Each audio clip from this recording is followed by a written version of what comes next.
Dalam nama Bapa dan Putra dan Roh Kudus. Amin. Shalom Aleihim. Berjumpa lagi dengan saya pada perenungan hari ini tanggal 12 April 2022. Komitmen untuk setia.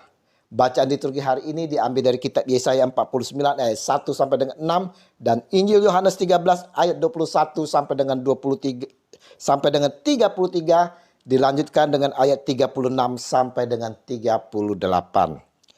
Saudara-saudaraku yang terkasih di dalam kasih Kristus, menjelang perpisahan Tuhan Yesus dengan para muridnya, saudara, hari ini Injil menyampaikan dua sosok yang sangat-sangat kita kenal, yaitu Petrus dan Yudas Iskariot. Mereka berdua mengkhianati Yesus, saudara. Namun Petrus kemudian bertobat. Sedangkan Yudas Iskariot, saudara, berakhir dengan kematian yang sangat tragis sekali. Meskipun mereka telah kurang lebih 3 tahun dibina oleh Yesus secara langsung, saudara, hidup bersama dengan Yesus ternyata dapat jatuh juga, alias mengingkari Yesus. Sudah berapa lama kita mengikuti Yesus, saudara? Mungkinkah kita juga berkhianat seperti mereka? Mungkin kita tidak seperti Yudas mengkhianati Yesus. Tapi yang sering kita lakukan seperti Petrus, saudara. Dengan kesombongan yang ada di dalam diri kita, kita mengkhianati Yesus. Kita lihat kesombongan Petrus. Dia mengatakan, Tuhan, mengapa aku tidak dapat mengikuti Engkau sekarang?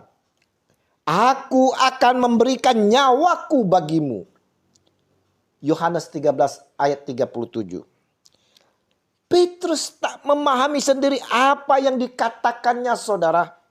Memberikan nyawa bagi Yesus berarti siap sedia untuk mempersembahkan diri seutuhnya kepada Tuhan.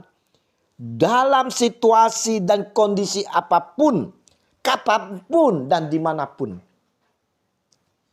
Kita pun sering dengan mudah mengatakan seperti Petrus.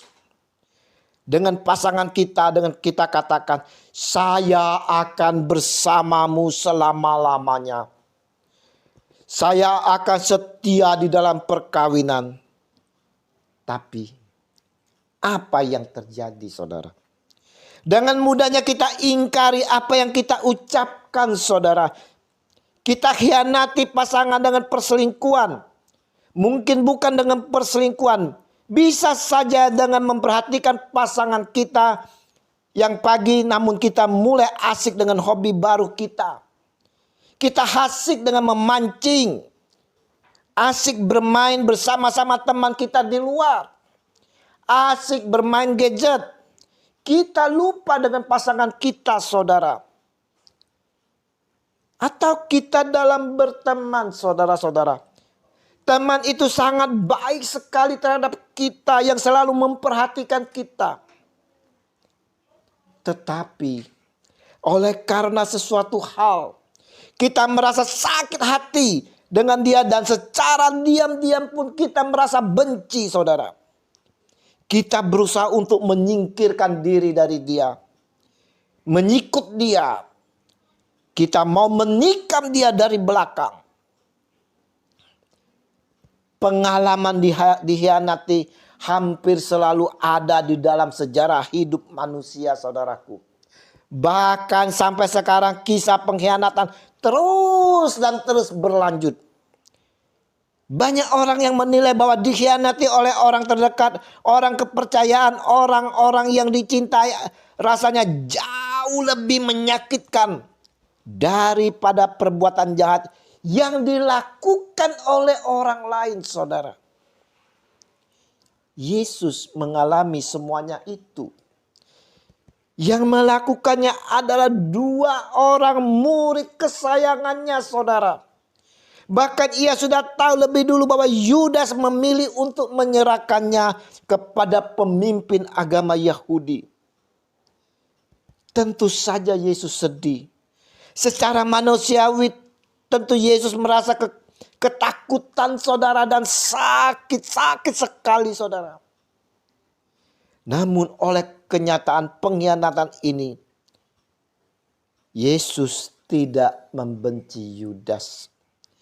Secara bebas saudara-saudara, Yesus telah memilih para rasul dan mengasihi mereka. Yesus juga berhak untuk menyingkirkan para pengikutnya itu.